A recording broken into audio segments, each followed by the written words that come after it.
Video शुरू करने से पहले मेक श्योर कि वीडियो को लाइक और चैनल को सब्सक्राइब जरूर करें। तो आज हम जिस मूवी का एक्सप्लेनेशन करने जा रहे हैं जिसका नाम है हेलबॉय, जिसकी IMDb रेटिंग है 5.2। तो मूवी शुरू होती है साल 1517 AD में, जिसे डार्क एजेस भी कहा जाता था, जिसकी वजह थी पूरे ब्रिटेन में इंसानों और रात के अंधेरों में पनपने वाले मॉन्स्टर्स के बीच एक जंग छिड़ी थी। और इंसानों की इस बेदर्दी के चलते एक अविनाशी डाइन ने अपने काले जादू से पूरे अर्थ पे इंसानों का नामो निशान मिटाना शुरू कर दिया था। पेंडल हिल 1517 AD, इसलिए पेंडल हिल के एक पुराने ओक ट्री पर किंग आर्थर ने अपने जादूगर मर्लिन के साथ उस जादूगरनी डाइन निमोए के सामने हार मानकर घुटने टेकने पड़े। किंग आर्थर जानते थे कि इंसान और मॉन्स्टर साथ नहीं रह सकते, इसलिए उन्होंने एक चाल चली और निमोए को हराने का प्लान बनाया और उसको धोखा दिया।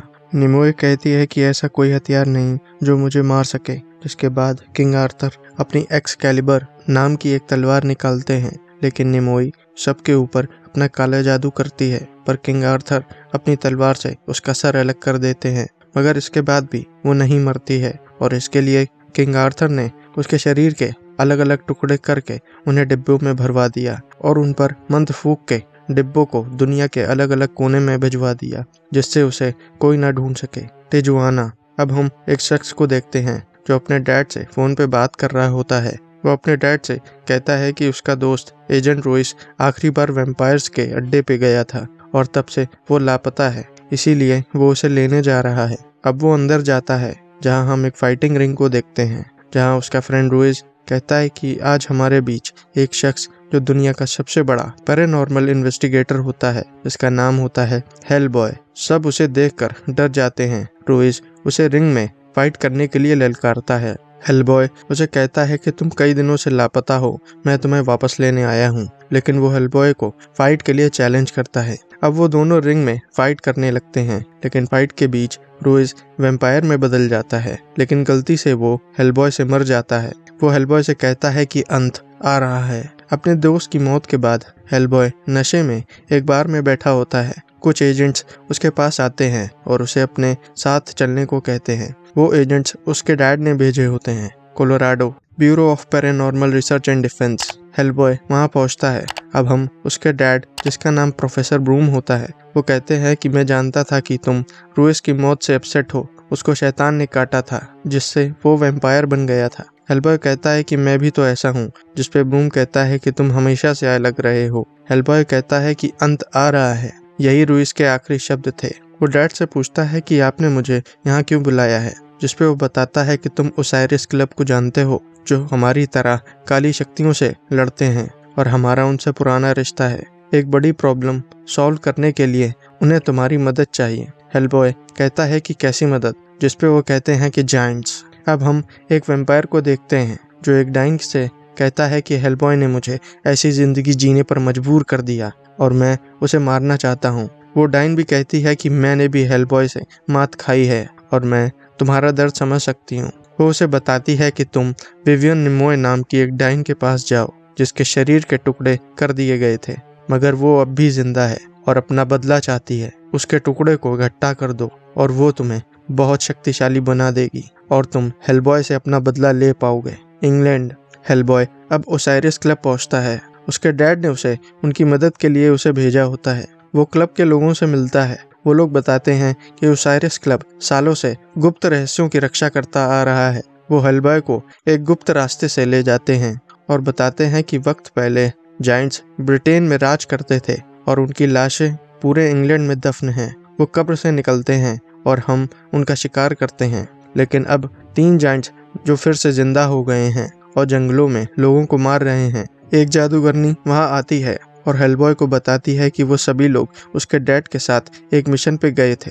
प्रोफेसर बूम और हम लोग उस जगह एक मिशन के लिए पहुंचे थे और मिशन था उस नर्क के द्वार से निकलने वाली हर चीज का खात्मा। प्रोफेसर द्वार की तरफ बढ़ते हैं जिसके अंदर से तुम निकले थे, सेबेस्टियन एबे। यहाँ हम एक चर्च में फादर को देखते हैं कि उस वक्त चर्च का दरवाजा खटखटाता है। एक शख्स उसे खोलता है तो एक पिग के फेस वाला जाइंट वहां आता है और मॉन्क से निमोए के शरीर के टुकड़े के बारे में पूछता है। एक मॉन्क उसे बताता है कि वो नीचे हैं। वो दोनों अब तहखाने में पहुंचते हैं और निमोए के टुकड़ों को बाहर निकालते हैं। इधर हेलबॉय ओसाइरिस क्लब के साथ जंगल में जाइंट्स को मारने निकल जाता है।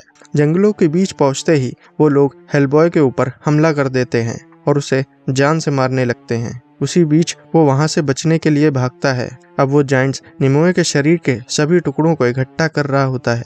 जाइंट निमोए से कहता है कि मैं आपको ठीक कर दूंगा और बदले में आप मुझे शक्तिशाली बना देना। हेलबॉय पानी से बाहर आता है और देखता है कि उन जाइंट्स ने ओसाइरिस क्लब के सभी लोगों को खा लिया है और अब वो जाइंट्स उसके पीछे भी पड़ जाते हैं। वो अकेले ही उन्हें मार गिराता है और वो खुद बेहोश हो जाता है। जब वो उठता है तो एक घर में होता है एक लड़की जिसका नाम एलिस होता है, जो लोगों का अतीत और उनका भविष्य बताती है, जिसे मरे हुए लोगों की आवाज भी सुनाई देती है। उसी दौरान उसके डैड वहां आते हैं। ब्रूम हेलबॉय से पूछता है कि तुम इतने नाराज क्यों हो, जिसपे वो बताता है कि वो ओसाइरिस क्लब के हाथों मरते मरते बचा है और आपने मुझे नाजी लैंड के मिशन के दौरान मुझे उठाया था। लेकिन उसके डैड उसे एक स्पेशल ऑप्स के एजेंट जिसका नाम मेजर बेन डियाब्लियो होता है। ब्रूम कहता है कि तुम दोनों को साथ में काम करना होगा क्योंकि सेंट सेबेस्टियन चर्च पे हमला हुआ है जहां निमोए नाम की एक जादूनी शरीर के टुकड़े थे। बेन एल को बताता है कि किंग आर्थर ने उसे खुद एक्सकैलिबर से अपने हाथों से मारा था और उसके टुकड़े को देश में अलग अलग भिजवा दिया था, लेकिन अब निमोए वापस आ रही है। बेन, एलिस और हेलबॉय वहां से निकलते हैं और ओसाइरिस क्लब में पहुंचते हैं। हेल और बेन हथियारों के साथ क्लब के अंदर जाते हैं। एलिस को वहां मरे हुए लोगों की आत्मा परेशान करती है। चारों तरफ बस मरे हुए लोगों की लाशें पड़ी होती हैं। वो और अंदर की तरफ जाते हैं। इसी बीच हेल को एक आवाज आती है। वो उसकी तरफ जाता है जहां वही पिग फेस वाला जाइंट निमोए के शरीर के टुकड़े ले जा रहा होता है। हेल उसे पकड़ने की कोशिश करता है लेकिन वो किसी तरह वहां से निकल जाता है। तभी हेल उस जाइंट पिग के बारे में बताता है कि जब वो छोटा था तो मैंने उसे एक घर से निकालने में कुछ लोगों की मदद की थी।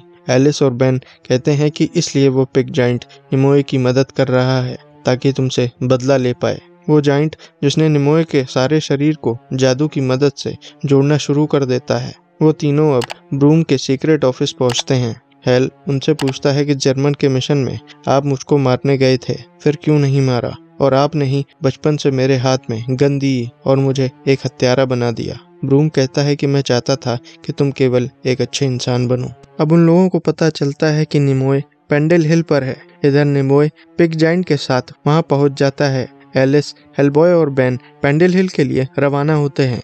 प्लेन में एलिस बेन से पूछती है कि उसके चेहरे पर यह निशान कैसे आए, जिसपे बेन कहता है कि एक बार एक मिशन में जंगल में अपनी टीम के साथ एक मैन ईटर को पकड़ने गया था जो लोगों को खाता था और अपनी टीम से वही अकेला जिंदा बच पाया। वो लोग जंगल के बीच पहुंचते हैं और जंगल से होते हुए वहां से निकलते हैं, लेकिन कुछ मुर्दा पड़े हुए पिशाच उन पे हमला कर देते हैं। बेन के शरीर में अकड़न जैसी होने लगती है। वो तुरंत अपने एक इंजेक्शन लगाता है। इधर निमोए उस पुराने ओक ट्री से अपना खून लेने लगती है। बेन हेल को निमोए तक जाने को कहता है। निमोए अब पूरी हो जाती है और उसका शरीर अब पहले की तरह ताकतवर हो जाता है। उसी बीच हेल वहां पहुंचता है और उसे एक हेडशॉट देता है, लेकिन वो फिर से ठीक हो जाती है। निमोए उसे कहती है कि तुम मेरे साथ आ जाओ जिससे हम अपनी एक नई दुनिया बनाएंगे, लेकिन हेल उसे मना कर देता है। तभी एलिस भी वहां पहुंचती है और निमोए उसे एक जहरीला कांटा मार देती है और वहां से चली जाती है। अब बेन भी वहां पहुंचता है। हेलबॉय एलिस को ऐसे देख के वो निमोए की बहन से उसे ठीक करने को कहता है, जिसपे वो कहती है कि इसे केवल ब्लैक फेन ही उसे ठीक कर सकता है। वो तीनों अब एक गुफा से होते हुए मर्लिन के पास जाते हैं, जो किंग आर्थर के लिए काम करता था और आज भी जिंदा है। हेल उसे कब्र से उठाता है और वो एलिस को देखता है और कुछ मंत्रों के साथ उस पे लगा जहरीला कांटा निकाल देता है और उसे बचा लेता है। मर्लिन हेल को बताता है कि वो किंग आर्थर और शैतानों के वंशज का है, वो ही इस दुनिया का अंत है। मर्लिन किंग आर्थर की एक्सकैलिबर निकालता है और उसे वो तलवार लेने को कहता है जिससे वो निमोए को फिर से खत्म कर सकता है। हेल जैसे ही उसे पकड़ता है उसे अपने भविष्य दिखता है जो बहुत विनाशकारी होता है। वो तुरंत तलवार को छोड़ देता है और मर्लिन भी मर जाता है। इधर निमोए शहर में पहुंच के लोगों को खत्म करने लगती है। वो बीपीआरडी के हेडक्वार्टर पहुंचती है और जब हेल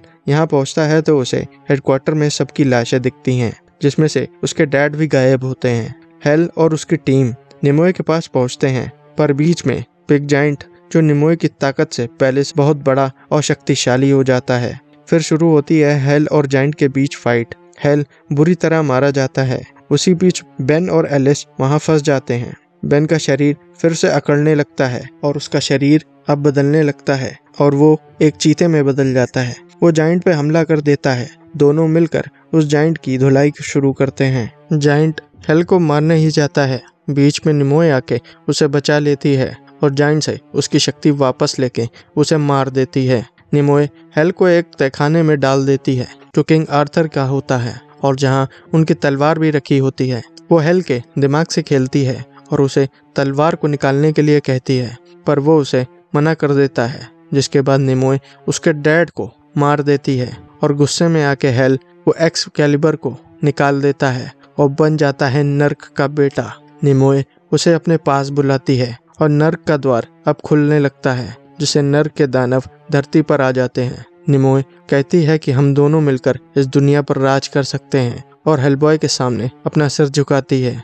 इसी बीच एलिस पीछे से उसके डैड के पास पहुंचती है और अपनी शक्तियों से उनकी आत्मा को बाहर ले आती है। ब्रूम हेल को समझाता है कि वो तुम्हारा इस्तेमाल कर रही है, दिखा दो इसे कि तुम एक इंसान हो और तुम मेरे बेटे हो। निमोए भी उसे कहती है कि तुम इस दुनिया को मुट्ठी में कर सकते हो, भूल जाओ अपने अतीत को। कि तभी हेल अपनी एक्सकैलिबर घुमाता है और निमोए का सर अलग कर देता है और सभी दानव वापस चले जाते हैं। वो उसके सर को उठा के नर्क की गहराइयों में फेंक देता है। हेल अपने डैड से कहता है कि आप सब कुछ जानते थे। ब्रूम कहता है कि मुझे तुम पर फक्र है और उस रात मुझे जो ठीक लगा वो मैंने किया। सारी दुनिया की उम्मीद अब तुमसे है, तुमने मुझे बदल दिया मेरे बेटे। और ये कह के वो वापस चला जाता है और हेलबॉय अपनी गन फिर से उठाता है। That's all for today's videos. Video पसंद आई तो लाइक, कमेंट एंड सब्सक्राइब करें ताकि आपकी कहानियों का सफ़र यूं ही चलता रहे। मैं मिलता हूं आपसे अगली वीडियो में किसी और कहानी के साथ। Till then keep watching movies magnitude.